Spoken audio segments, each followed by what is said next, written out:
توشہ خانہ 2 کیس بھی چل رہے ہیں. توشہ خانہ 2 کیس بھی بڑی تیزی پکڑ لی ہے انفیکٹ اس نے. یہ بھی آج آپ کو میں بتاتا چلوں کہ توشہ خانہ کیس میں چونکہ القادر کی جو ہیئرنگ ہے وہ میچیور ہو گئی ہے، سو توشہ خانہ 2 نے ایکسٹرا آرڈنری پیس اور سپیڈ پکڑ لی ہے. Thank you all. ٹھیک یہ کیس کبھی لگا ہی نہیں، ہم نے بہت دفعہ اس میں درخواستیں دیں.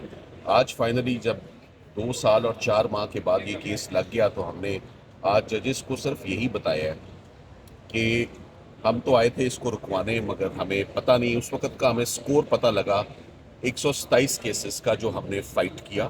اس کے بعد ہماری پرسنل نالج ہے کہ تقریباً 300 سے اوپر کرمنل کیسز چلے گئے which is a shocking number. یہ امپاسبل تھا to contest these number of cases, مگر عمران خان صاحب نے وہ تمام کیسز لڑے. اس میں ہم تمام کیسز میں کوئٹلز ہوئے، ضمانتیں ہو گئیں یا ٹرائلز ہی کبھی نہیں شروع ہوئے. تو اب 2025 سپٹمبر میں جاننا یہ چاہیں گے کہ what is the latest situation. یعنی ایک جو ٹیم کھیلنے آتی ہے اس کو یہ تو پتہ ہو کہ پچھلی ٹیم سکور کتنا بنا کے گئی ہے جس کو فالو کرنا ہے، کتنے کھلاڑی آؤٹ ہو گئے، کتنے رن آؤٹ ہو گئے، کتنے کیسز چل رہے ہیں. سو آج بڑی تفصیلی ہیئرنگ ہوئی ہے اسلام آباد ہائی کورٹ میں. جج صاحب نے ہمیں بڑی پیشنٹ ہیئرنگ دی ہے. انہوں نے فریش رپورٹ طلب کی ہے تمام اداروں سے کہ عمران خان صاحب کے اوپر سٹیٹس کیا ہے، کتنے کیسز پینڈنگ ہیں، کتنے کیسز کنکلوڈ ہو چکے ہیں، کتنی کنوکشنز ہیں. اور اس میں صرف نیب کی جانب سے آج آفیسرز آئے ہوئے تھے، ایف آئی اے کی طرف سے کوئی نہیں تھا اور اسلام آباد پولیس کی طرف سے کوئی نہیں تھا. سو اب یہ کیس اس میں 10-15 دن کی ان کو اپرچونٹی ملے گی، اس کے اندر وہ اپنی رپورٹس سبمٹ کریں گے. ساتھ ہی ساتھ میں ہم نے یہ بھی آج استدعا عدالت کے آگے رکھی ہے کہ اس میں لارجر بینچ کانسٹیٹیوٹ کیا جائے گا. بڑا سیریس معاملہ ہے، تو سیریس معاملات میں کانسٹیٹیوشنل ایشو ہے، لا ڈیولپ نہیں ہوا اس ریجن میں. تو اس میں جو misuse abuse of criminal machinery, abuse of power and authority by all these law enforcing agencies ہیں، پولیٹیکل سکورنگ کے لیے یہ اپنے فورم پرووائڈ کرتے ہیں. This has to end. تو میرا خیال ہے کہ انشاءاللہ یہ آج ایک پازیٹیو ڈیولپمنٹ ہے.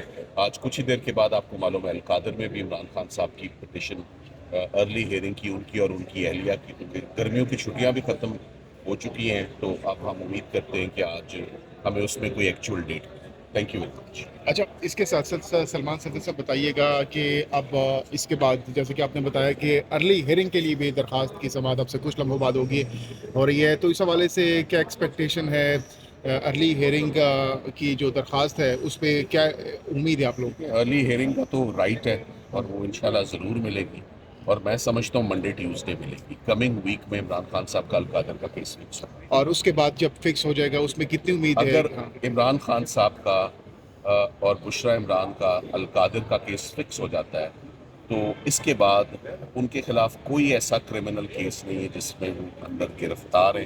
سب میں یا پری اریسٹ چل رہی ہیں یا بری ہو چکے ہیں. تو اگر القادر کیس میں مثبت فیصلہ آتا ہے جو کہ آنا چاہیے خان صاحب کا اور ان کی اہلیہ کا، تو اسی دن میں ان کی رہائی ایکسپیکٹ کرتا ہوں. اگر یہ فیصلہ آئندہ ویک میں اس کی سماعت ہو جائے اور ہمارے حق میں فیصلہ انشاءاللہ آئے گا. اس کے بعد کوئی کیس خان صاحب کے اوپر ایسا موجود نہیں ہے جس میں وہ جیل کے اندر ہو. یہی بات آج ہم نے بینچ کے آگے بھی رکھی ہے کہ ہم ایک ہی چیز کرتے رہیں، کیسز ختم کرتے رہیں.